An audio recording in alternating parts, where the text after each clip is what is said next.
Hey everybody, welcome back to Commentate the Fandoms. As you may be able to tell, I have somebody with me once again.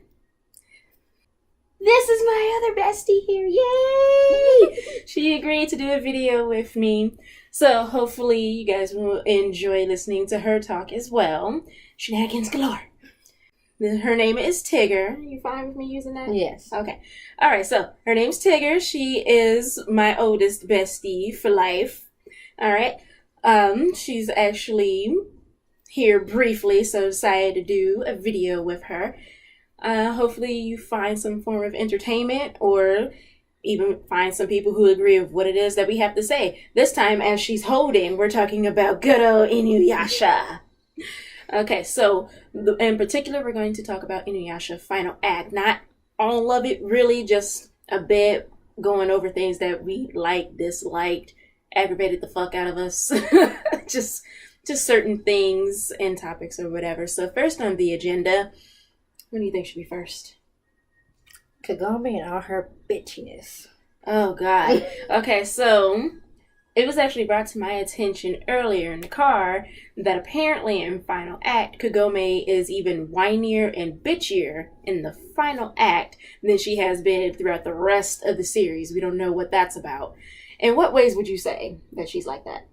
She's useless, basically. She's leaning more on Inuyasha than she did in the past. She's more in his face. Just... Wait, so even though she knows how to use that bow and arrow a bit now, she's leaning even more on him? Yeah, apparently Naraka gets scared that he locks her power, so she can't use her arrow properly and unleash her powers. I remember that briefly. I'm like, how the hell does a demon seal a priestess's power? Exactly. I thought the whole point was that demons had no way to do anything with a priestess's powers because it was like kryptonite to them. Exactly. That makes no sense. How's that? No. It actually did irritate me, though, the way that they tried to make her like the Deus Ex Machina of all powerfulness towards the end of the series when she was never that throughout the rest, and all of a sudden she has this special power that's a bit different from what other priestesses do with her little disappearing arrow trick. I mean, on the one hand, it's cool, but on the other hand, that thing takes too long, y'all dead. Like, seriously, it takes anywhere from a handful of seconds to a couple of minutes. Yeah, and in those couple of minutes, even though usually they just stand around like a couple of Nimrods, you know, somebody could go and attack you, demon go, ha-ha, rah! And it's over with. It's done. You dead. Or, you know, severely wounded. I thought her character was just pointless, to be honest. She should have been an extra, to be honest.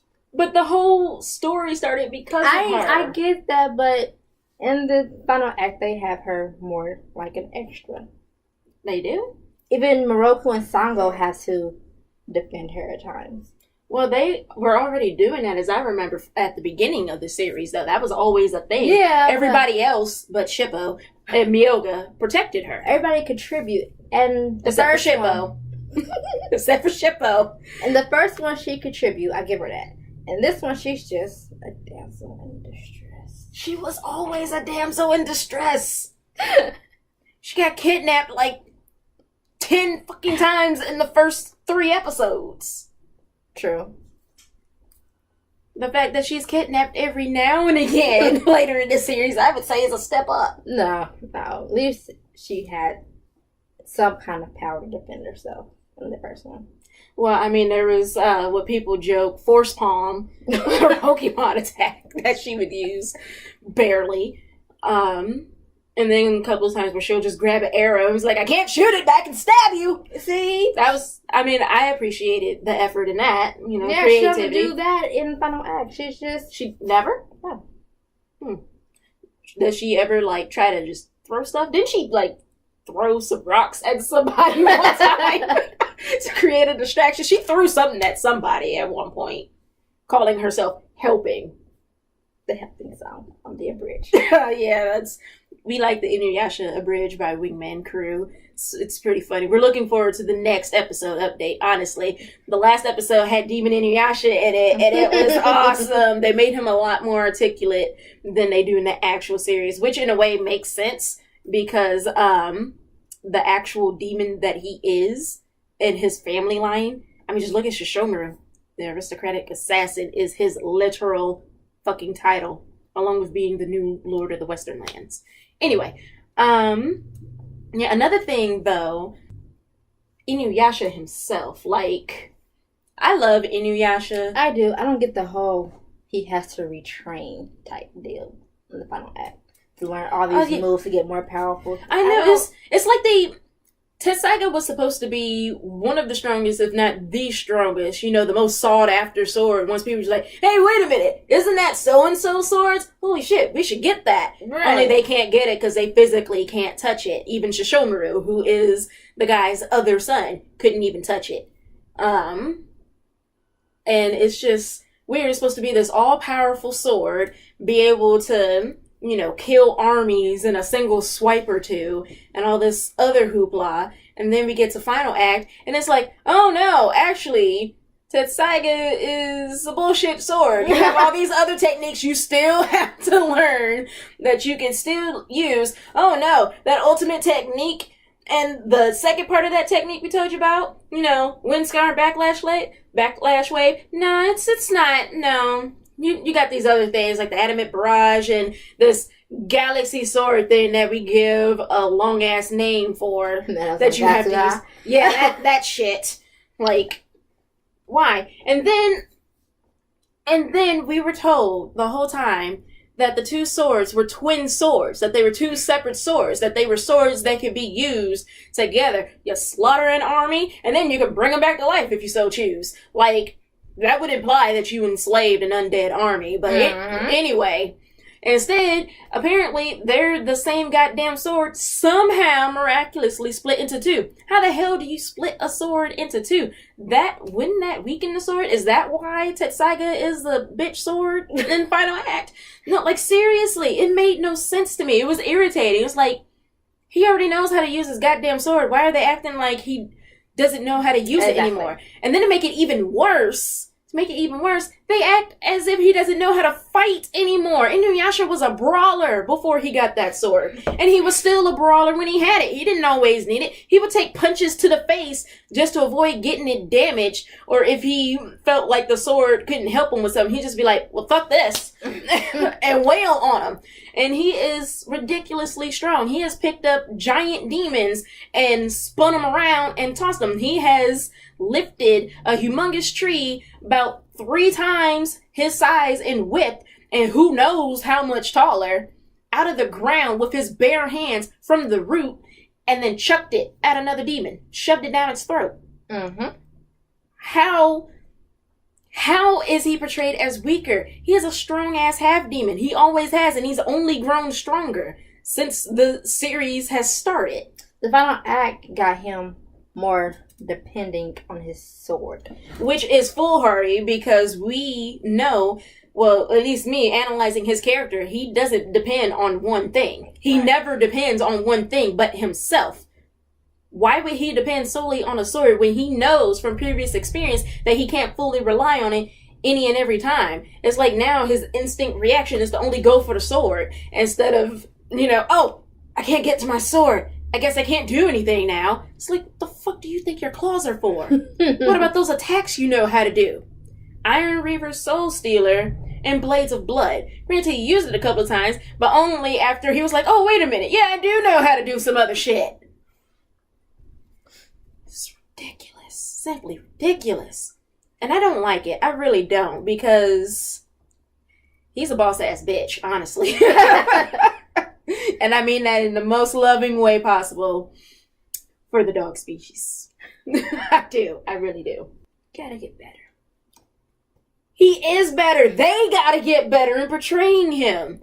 He is not that incompetent at all. He is everybody wants to kill him. Nobody likes him just for existing. He figured out how to survive and to stay on top on his own since he was a child. Since he was a toddler, practically.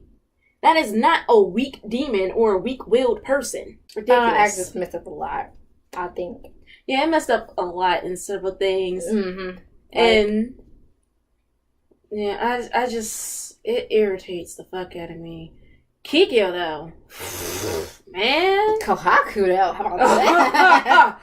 Why were they alive? God. It was like they were even more pointless than usual. Kikyo at least died, but Kohaku, they didn't even explain it properly other than Kikyo's light. Ooh, it's the mystical oracle. That bitch did not have any supernatural healing abilities, and she wasn't even actually the real Kikyo. For all you Kikyo fans out there, let me just say to you, who cares? And I mean that in the nicest way possible. Because personally, I have no beef for Kikyo. I think she was a fucking idiot, but I don't mind her and I don't hate her. I used to hate her, but not really her. It was always the Kikyo we were shown. The real Kikyo, the one who died thinking that Inuyasha killed her, we don't really get to know. We only get to know like a bit of her, some impressions and flashbacks. The very little Inuyasha actually talks about her. The Kikyo we get to know through the series is not her. She is a literal carbon copy cardboard cutout of the previous Kikyo. She is not her. She only has a tiny piece of her original soul, which was already reincarnated, and then the souls of a bunch of other women, who knows what kind of women, and then her body itself is a goddamn doll. She is a walking, talking doll. A literal doll. And she's made of clay. Those things are creepy as fuck. She is literally a walking horror movie motif, is what she is. And I don't like her. I never liked her. She was always hypocritical and contradicting. And I did not like that. I don't care for anybody who tries to argue in her place, because nothing they say really makes any sense in the long run. Any, sad sob stories that you try to get, oh, but she wasn't meant for this world, oh, she was brought back against the will. Yeah, sure, she was brought back against the will. Sure didn't stop her, despite all of her complaining about how she should be dead, didn't stop her from purposely and continuously keeping herself in that fake-ass body of hers. All the times that she should have, could have, would have re-died again, she made sure to survive that shit. And for what purpose? To wander around bemoaning her fate to not have a place in the world she's in currently? I have nowhere I belong. I should have been dead. Inuyasha, why'd you betray me though? You didn't really betray me though. No. I was actually happy when she finally died, for realsies. Like, I actually gave a cheer, and I started laughing, but because I actually care and like Inuyasha, I had to cut it short because he was crying and stuff. He was so goddamn sad, and I'm just like, oh, Inuyasha, she's not the real Kikyo. Get over it, but she's in a better place. Don't be too sad for too long, boo-boo. She was technically dead the whole time you've been interacting with her. It's okay. It's gonna be okay. And the rest of his bitch-ass friends didn't say shit to him. The only one who actually said shit to him was Koga. The wolf demon who is prejudiced against not only Inuyasha for his dog demon state, but also most likely prejudiced against half demons in general, despite what he said to Kagome. I'm pretty sure he's a fucking liar. He's the one who gave some sort of, word of comfort and physical comfort to Inuyasha. Granted, that physical comfort was like a soft kick to the back of the head, but it was something, It was more than Shippo, Moroku, Sango, and even Kagome did. They all just stood back to the wayside like... That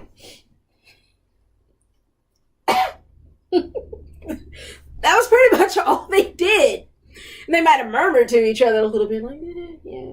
I guess Kikyo's really dead, huh? Yeah, it's kind of sad, I guess. I mean, whatever. I don't really care. Yeah, I mean, she did give, all the Jewish shards we collected to Naraku back then, so it's kind of her fault we're in this situation. Shit they did in the first place. Right.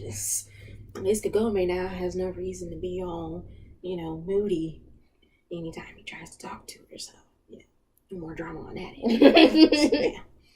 Yeah. What? I ain't saying nothing. It's like, simply awful. We did get good looks at Shomuru's mom, though. That was awesome. I would love to cosplay as her. I also liked how she was throwing shade at both Shishomaru and his dead father.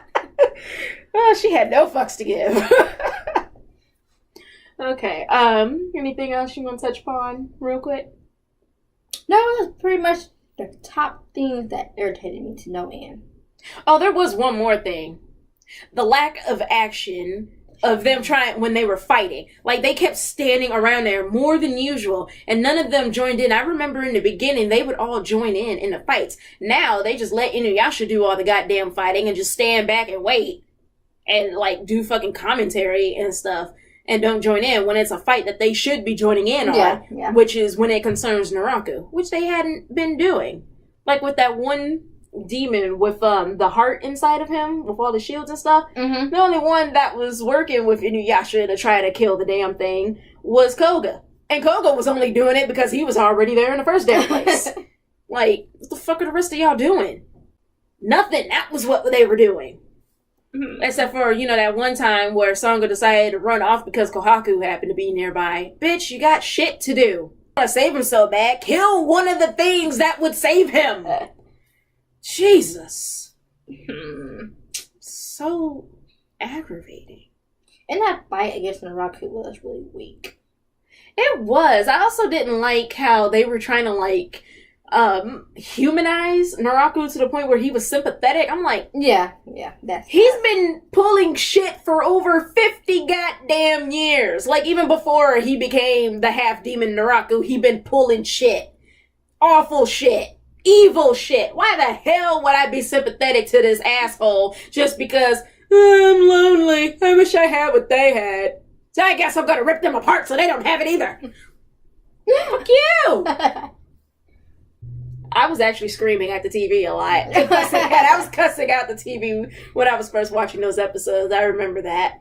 And I was just calling bullshit on everything. There was actually somebody once spoke to me about how mad they were at Sango, of all people.